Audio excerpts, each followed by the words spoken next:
ទឹកជូនព្រះមានបុណ្យ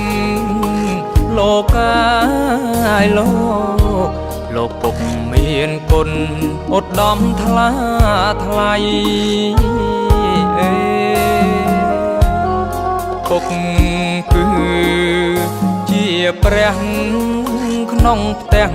រាល់ថ្ងៃថែបុត្រប្រុសស្រីអត់បីទុំណែរបស់ក្នុងលោកមិនអាចដូរទេលោកកាយលោកទឹកចិត្តពុកម៉ែធំជាងគិងរីថ្ងៃនេះកូនសូមក្រាបដល់ធរណីងូតទឹកជូនពុកសុគុណភវីរីលើកហាត់ប្រណំបងគុំវន្ទី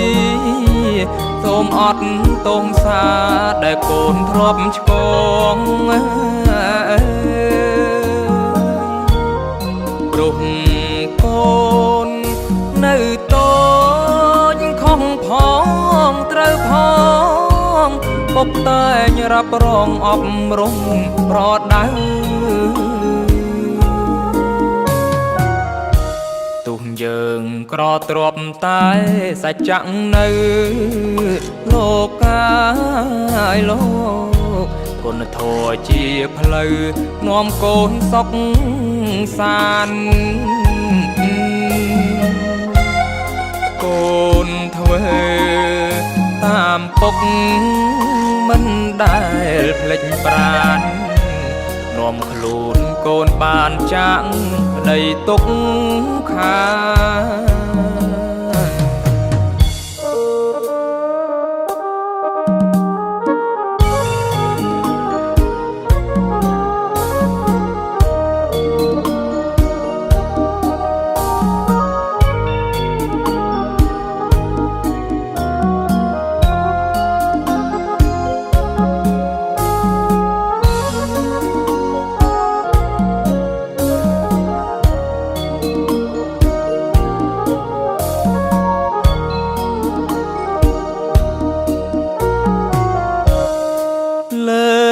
ហាត់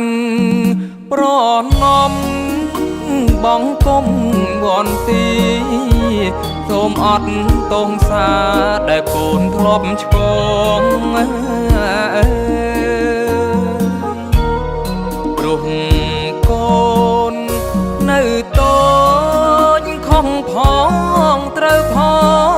ងពុកតែងរ៉ាប់រងអប់រំប្រដៅទុំយើងក្រទ្រាប់តែសច្ចៈនៅលោកកាយលោកគុណធម៌ជាផ្លូវនាំកូនសុខសាន្ត